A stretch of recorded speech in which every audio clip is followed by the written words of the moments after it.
And what could be cuter this week than a Suzuki Swift Sport?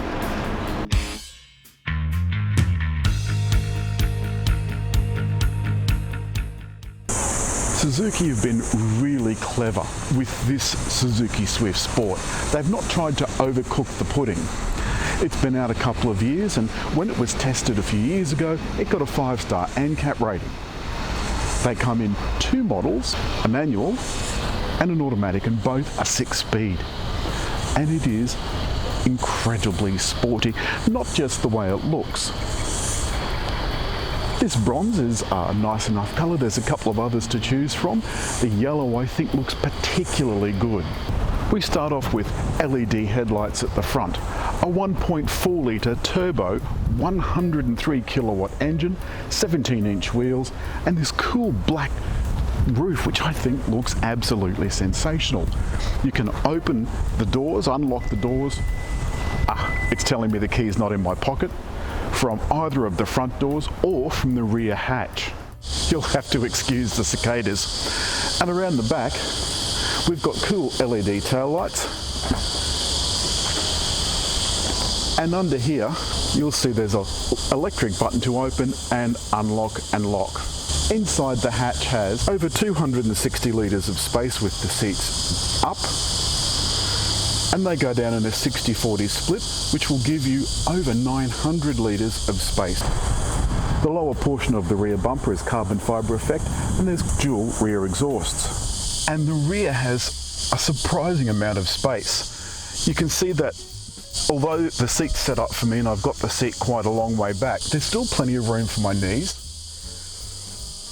plenty of head height, and the seats are covered in this allegedly sporty fabric. There's some smart red stitching, which makes the back a really comfortable place to be. The seats are small, there's no get out about it. It's made clearly for much smaller people than big Australian motoring riders. And I think the front is particularly successful. There's some cool detailing across the top of the dash and over on the doors. And of course there's Apple CarPlay.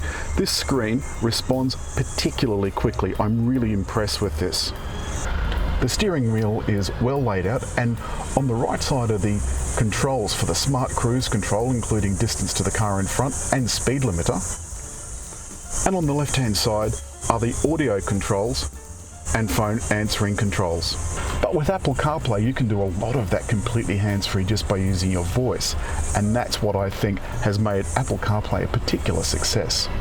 The dash is a simple affair. I like this red effect at the top. Below that is the central LCD screen that you can have either speed or other details. It's also how you access some of the menus. And you access the menus with this, something that we had a lot of trouble finding. We've actually achieved very near the claimed fuel consumption, which is 6.1 litres per 100 kilometres. We're on 6.2 litres per 100 kilometres. You can see I've got my Navman navigation plugged in. This is also a dash cam, and it plugs into either the USB or the power outlet. Now this is what you need to activate your Apple CarPlay. Air conditioning is single zone fully automatic climate control, and the dash level vents are all well placed. And now we're on the road. We're heading onto the Eastern Distributor to get up to a bit of speed. First of all, the seats. I've got a big bum and it doesn't quite fit in this seat. You get used to it after a while, but the side bolsters are kind of poking into the sides of my legs. The steering is just sensational. The engine's buzzing along happily. This is the same turbo engine that's in some of Suzuki's bigger SUVs. You might think a 1.4 litre turbo is a bit mean for a sports car. However, when you consider that both the manual and the automatic weigh well under 1,000 kilos, that's an excellent power to weight ratio. There's a couple of safety things as well. We've got, as I already mentioned, the smart cruise control. We've got blind spot monitoring as well, and lane warning. Now the lane departure warning is only a warning. It's not active. It doesn't steer the car. It was beeping too much, so I turned it off. If it's not going to steer the car, I don't think that it's much use. As I mentioned, when this car was tested, it had a 5-star ANCAP safety rating, which of course it still carries now. They're good for 6 years. The cabin is fairly quiet. You get just a little bit of a buzz from that sweet little engine. Just the merest hint of sportiness, and it makes me feel like I'm in one of those 60s sports cars. Suspension, well, the ride is fairly smooth. We've got McPherson struts at the front and a torsion beam rear end.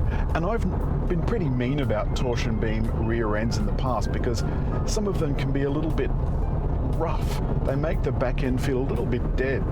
But this is nice. Over most surfaces, the ride is fairly smooth, and on this really smooth tarmac, the ride is sensational. The sound from the sound system it's adequate, but it is much better when you use something streamed from your phone by CarPlay, for example, as I've been doing.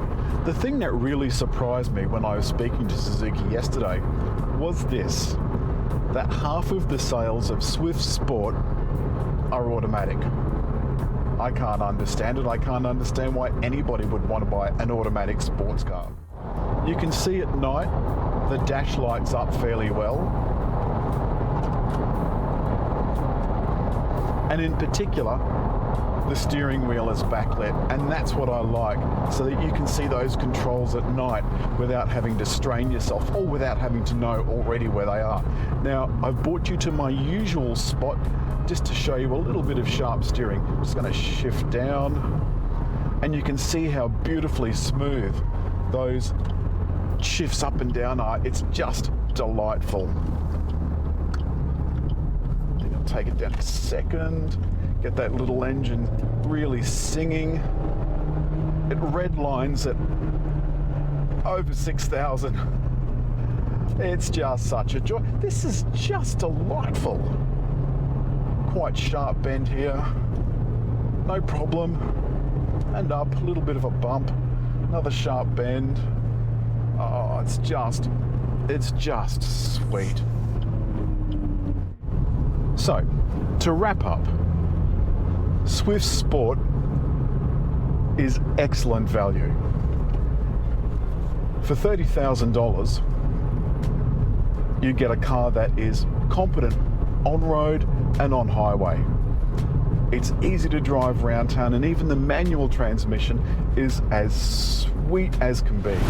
Like the Swift GTI before it, the Swift Sport carries on a long legacy of fun, sporty motoring for people that are budget conscious.